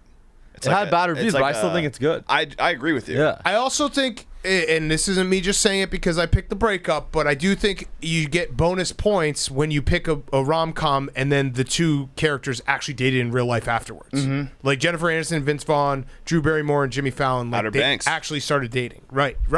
Outer Banks. If we did rom-com shows, that would be number one. All right. I love this movie. I truly love this movie. High Fidelity. High Fidelity, John Cusack. Never seen it. Really? You should see it. It's very, very good. Very good movie. Is that an 80s movie? Is it based around the 80s? Is that this one? Yeah, holding the... No. I think so. No. For the people listening, I was holding up. That's not it. He's in the rain in the scene, but not. No, that's not it. High Fidelity is he like relitigates all his past relationships, and it's based at a record shop, right? Yes. You're thinking Say Anything. Yes.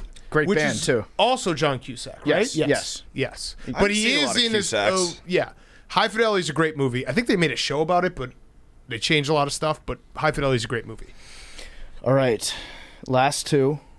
I'm gonna go How to Lose a Guy in 10 Days. Okay. Another McConaughey. I'm surprised that wasn't the first McConaughey taken. Yeah. McConaughey and Kate Hudson. That's a great movie. Mm-hmm. I actually went to go see that on Valentine's Day 2003 in the theaters. Loved it. I thought Kate Hudson, was she in both? I think she's in Fool's Gold. Yeah, I think so. They did I think they had like a trilogy. Sometimes, yes. Sometimes, like, if you get that on-screen chemistry, it just works. You got to just No, roll I thought that was Sarah Jessica Parker. No. Oh, no, that's a different one. Yeah, Shit. Yeah, that's Sex and the City. Mm-hmm. No, I'm not going to name it. I won't pick it, but. Okay. And then my last one, can't believe this last. This one might actually cause some controversy. Love Actually. I love Love Actually. Why would it cause controversy? Because I've heard people say that it sucks. I think Love Actually is a great movie. It's like a good movie. I think it's like the whole Forrest Gump thing where now people pretend that they don't like Forrest Gump. It's the worst. Love Actually is an awesome movie. All right. Good picks, Rhea and Friend. Okay. Full transparency. I had to say it. They gave me one of those. I used How to Lose a Guy in 10 Days, which I liked anyways.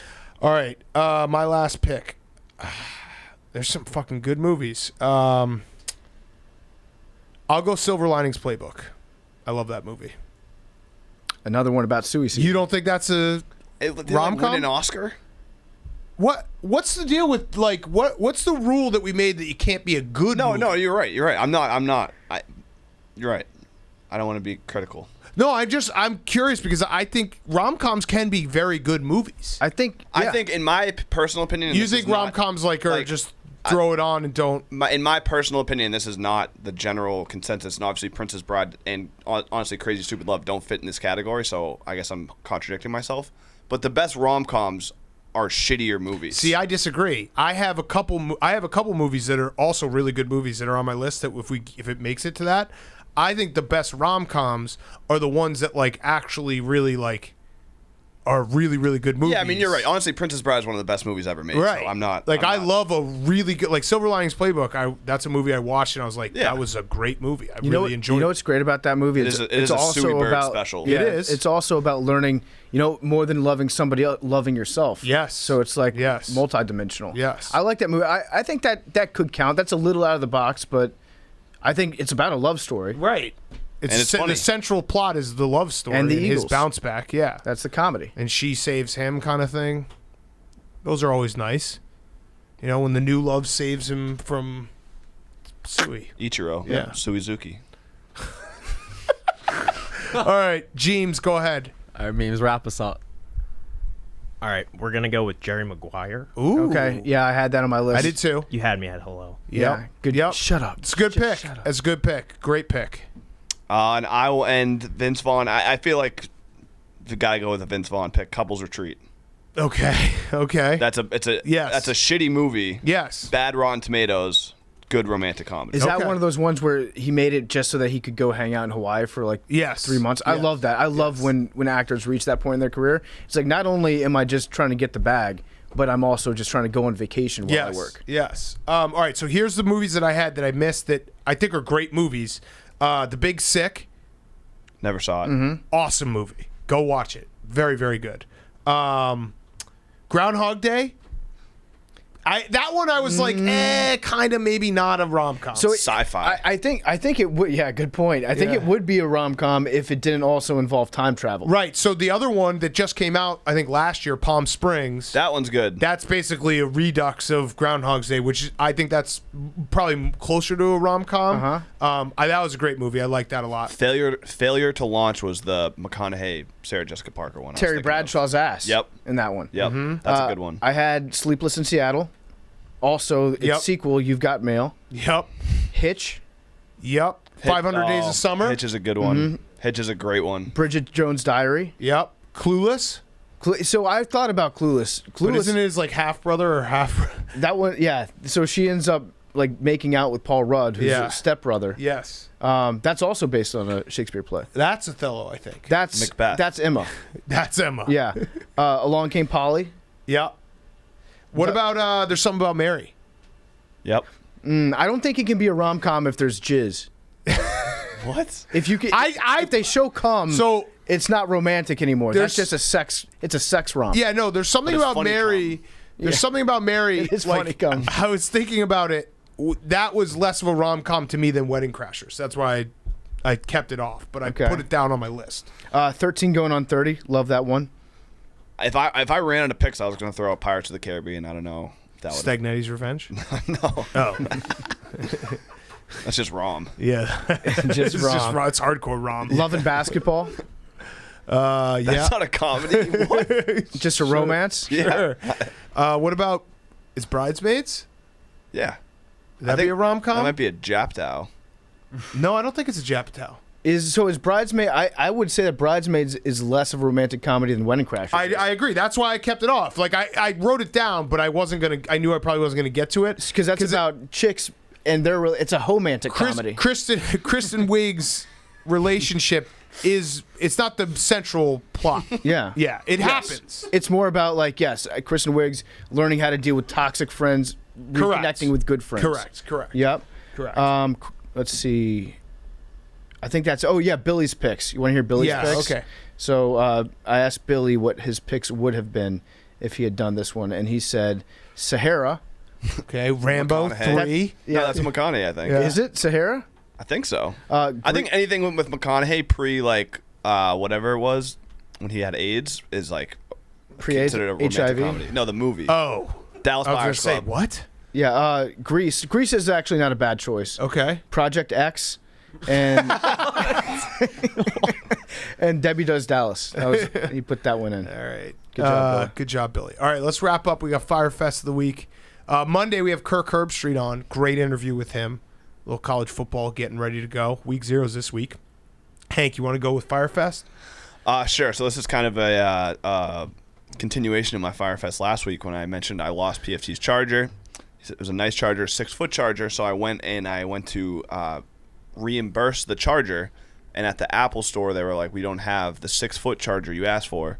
We only have these small ones." And so I got him a 2-foot charger, and what I thought was a 3-foot charger.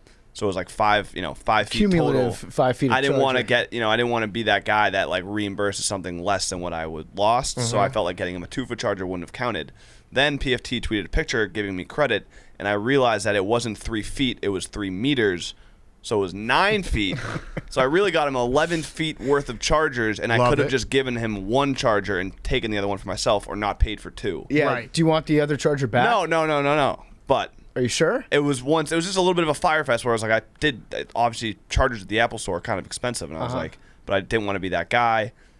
Went the extra mile, and then realized after the fact I didn't have to. Love it. Not to be the guy that looks a reimbursement horse in the mouth, but I happen to notice when I looked at those chargers, I think they're both the type of adapter that goes like into a new Apple. That's the computer. That's the one you gave me.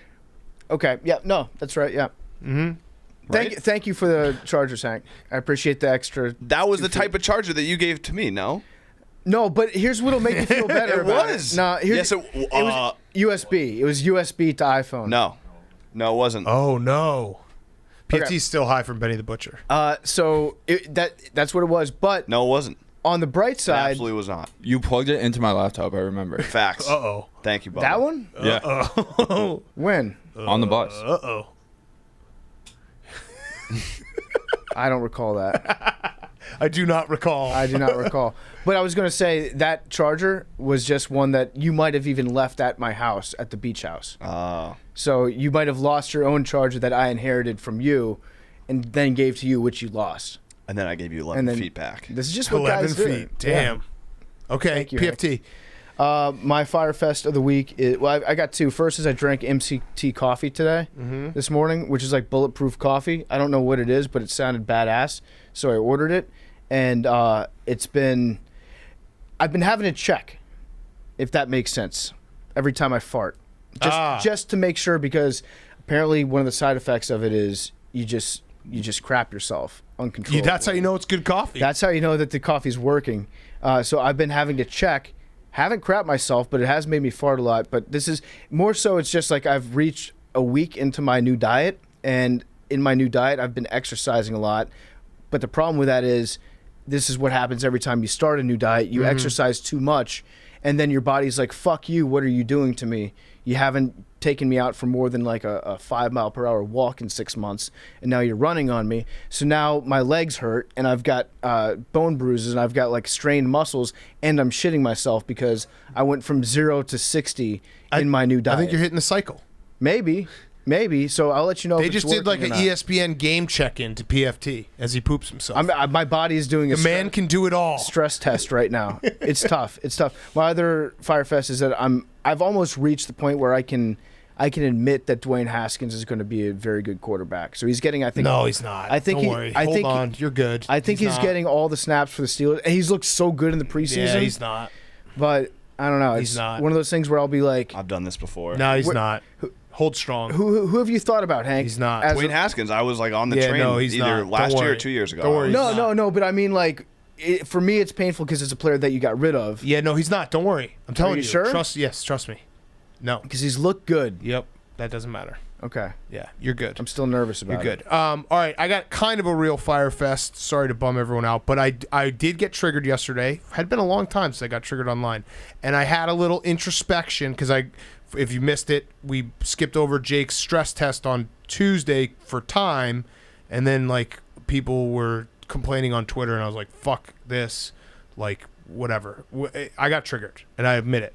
But I had a little introspection, and I realized that the passing of Jimmy Hayes had affected me a little bit more than I let on.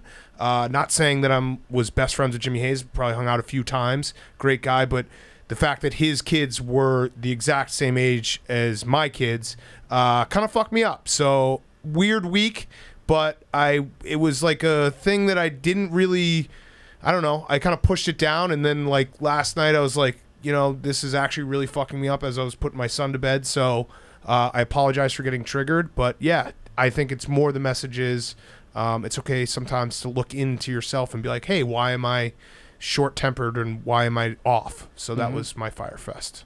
Sorry for making it real. I think it's okay to not be okay. No, I joke about that all the time, but I do think like there's to just kind of look and be like, hey, why did I fly off the handle here? Oh, this might be because I'm suppressing these emotions. It was a very big moment for me. There you go. Breakthrough. Talking about it out loud helps. Yeah. So that shit fucked me up. I'm doing better today, but yeah. All right, sorry, Jake. No, that's a terrible Let me thing know to if you handle. want any mushrooms. Better. I'm good. I don't need any mushrooms. Yeah. So heading to Long Island this weekend, was packing my bag and the zipper broke. There it is. That's Pretty a great simple. follow-up. It's pretty Perfect simple. follow-up. Like, That was Jake. Are I you spent okay? all week thinking about what if I tragically died and my kids never got to spend any more time with me. Are you all right? Your Jake? zipper broke, No, though. no, Jake. It's a safe space to talk about this sort of thing. Do you have a backup? I feel That bad was now. so good. No, don't feel bad. Come on, you know I Shame don't Billy's fucking not care. here to give you one of his giant backpacks. Oh, that was so perfect. As So guys, perfect. we don't talk about it sometimes when our luggage breaks. We're told, Yeah. we're So told since perfect. the It's time tough. that we're little boys, like that's not the girls talk about their bags, and girls talk about always needing a new bag and demanding Yeah. a bag from you. But guys, we don't express that. So do you have a backup? Yeah. Okay, good. Okay, good. Yeah. We're okay. That was But- close. Not important in the grand scheme of things. Yeah. Memes? Memes. All right, I'm up. Mine was gonna be Was that? Wait, did you mean to say that out loud, or was that you talking to yourself? that was me talking to myself. All right, memes, you got this. So mine was gonna be something about Nick Cassiano photoshops. Yeah, you are addicted. You're addicted. I think it's time for an intervention to your Nick Cassiano. We had this conversation last week at the end of Grit Week. We're like, memes is awesome. He works his ass off. Very funny guy. He might be addicted to Nick Cassiano's photoshops. I did, and I am. And he just hit a home run. Oh, It no. was perfect timing. Oh, as Big Cat was saying. Yeah. Yeah. Yeah. The So serious perfect. part? Yeah. So the guy just has great timing. Yeah. And that's it. That's it. What about wait, the- you what didn't about say the coaches? Wait, you didn't say that you're fixing. Oh no, no. You just said, all right, that's first step. You admitted the it. pie chart addressed of it. memes' brain is like memes. Or Nick Castellano, 90% of it. Let me ask you a question. Do you have like an alert set up on any sort of device that you own that tells you when Nick Castellanos is up to bat? No, I just have the MLB Home runs. I have Okay, you that. get the home run I tracker. have Got that it. on alerts too. It's the best. for him and Yelich. Yeah. Who's not very close to No. No. 20. No. Not You- even. Somebody should close to start close. a Twitter account that's just posting Nick Castellanos home runs, and then people can follow that and then see it on their timeline when it pops up. And then if it's next to a tragedy, they can take a screenshot and get a bunch of retweets on it. Just an idea. That'd be good. Yeah. All right. Numbers. 99. Memes. Oh, you have a fact? I did look one up. Kangaroos can't fart. Whoa. That sounds like a Billy fact. That does. That is Jake. What is it? If they can What poop, does that they sound can like? fart. No? What do you mean? It's Cap. Jake, that's Cap. Sure. I think. I that's thought we Cap. put that to rest. No, you have you it have now. it. Tried. Don't make PFT say it. All right. For it's our Cap. sake. I don't want to please. say it anymore. All right. It's Cap. Thank you. All right. 99. 81. 8. 69. 55. There you go, memes. It'd be really funny if it did right now. Oh, I'm rooting for it. I'm rooting for it. 95. 95. All right, we'll see you guys Monday. Love you guys.